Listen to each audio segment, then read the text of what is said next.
Bom dia! Vou dar continuidade à leitura da Bíblia, o Novo Testamento, o Evangelho segundo Mateus. Capítulo 12. Jesus é Senhor do Sábado. Naquele tempo passou Jesus pelas searas num sábado, e os seus discípulos, tendo fome, começaram a colher espigas e a comer. E os fariseus, vendo isto, disseram-lhe: Eis que os teus discípulos fazem o que não é lícito fazer num sábado. Ele, porém, lhes disse: Não tendes lido o que fez Davi, quando teve fome, ele e os que com ele estavam? Como entrou na casa de Deus e comeu os pães da proposição, que não lhe era lícito comer, nem aos que com ele estavam, mas só aos sacerdotes? Ou não tendes lido na lei que aos sábados os sacerdotes no templo violam o sábado e ficam sem culpa? Pois eu vos digo que está aqui quem é maior do que o templo. Mas se vós soubesseis o que significa misericórdia quero e não sacrifício, não condenarias os inocentes, porque o Filho do Homem até do sábado é Senhor. Jesus cura no sábado. E partindo dali chegou à sinagoga deles. E estava ali um homem que tinha uma das mãos mirrada. E eles, para o acusarem, o interrogaram, dizendo: É lícito curar nos sábados? E ele lhes disse: Qual dentre vós será o homem que, tendo uma ovelha, se num sábado ela cair numa cova, não lançará a mão dela e a levantará? Pois quanto mais vale um homem do que uma ovelha, é por consequência lícito fazer bem nos sábados. Então disse àquele homem: Estende a tua mão. E ele a estendeu e ficou sã como a outra. E os fariseus, tendo saído, formaram conselho contra ele para o matarem. Jesus, sabendo isso, retirou-se dali e acompanharam-no grandes multidões e ele curou a todas.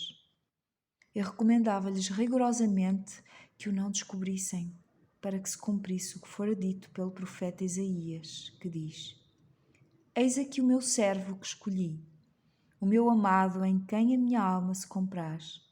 Porei sobre ele o meu espírito, e anunciará aos gentios o juízo. Não contenderá nem clamará.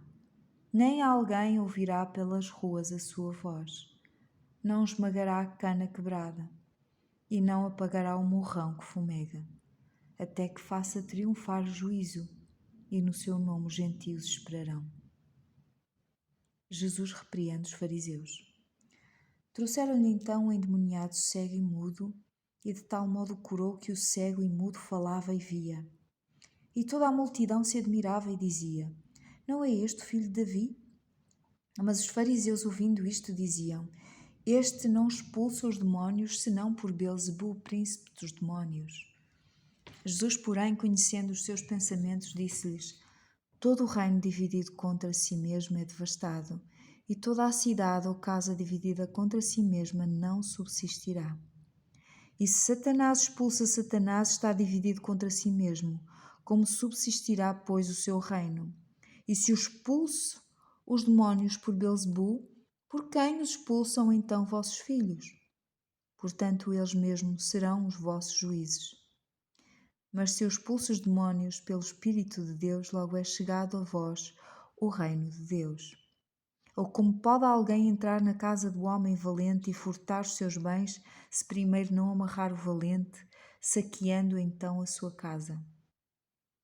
Quem não é comigo é contra mim, e quem comigo não ajunta, espalha.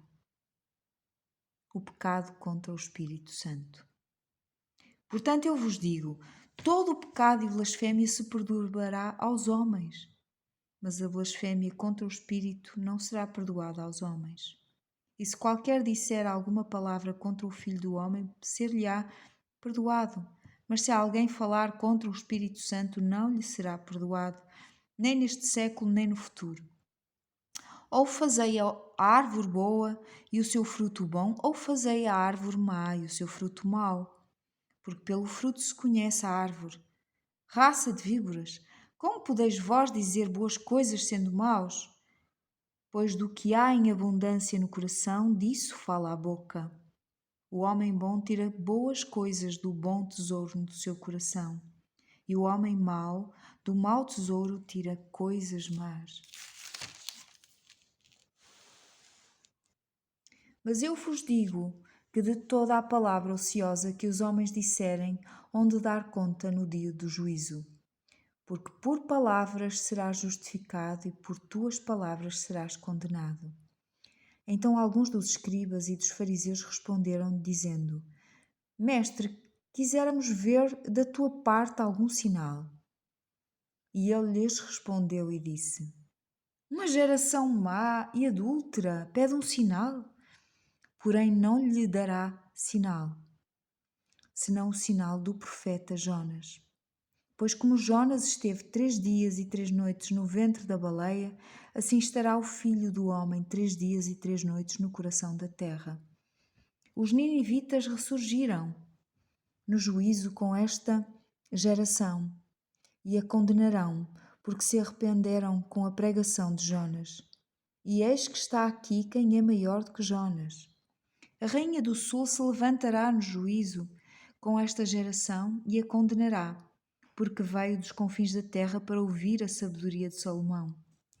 E eis que está aqui quem é maior do que Salomão. E quando o espírito imundo tem saído do homem, anda por lugares áridos buscando repouso e não o encontra. Então diz: Voltarei para a minha casa de onde saí. E voltando acha-a desocupada, varrida e adornada. Então vai e leva consigo outros 7 espíritos piores do que ele, e entrando, habitam ali. E são os últimos atos desse homem piores do que os primeiros. Assim acontecerá também a esta geração má. A mãe e os irmãos de Jesus. E falando ele ainda à multidão, eis que estavam fora sua mãe e seus irmãos, pretendendo falar-lhe. E disse-lhe alguém: Eis que estão lá fora tua mãe e teus irmãos e querem falar-te. Ele, porém, respondendo, disse aos que lhe falara: Quem é minha mãe? E quem são os meus irmãos? E estendendo a sua mão para os seus discípulos, disse: Eis aqui minha mãe e meus irmãos. Porque qualquer que fizer a vontade de meu Pai que está nos céus, este é meu irmão, e irmã e mãe. A parábola do semeador, capítulo 13. Irei ler amanhã, se Deus permitir. Até amanhã. Beijinhos.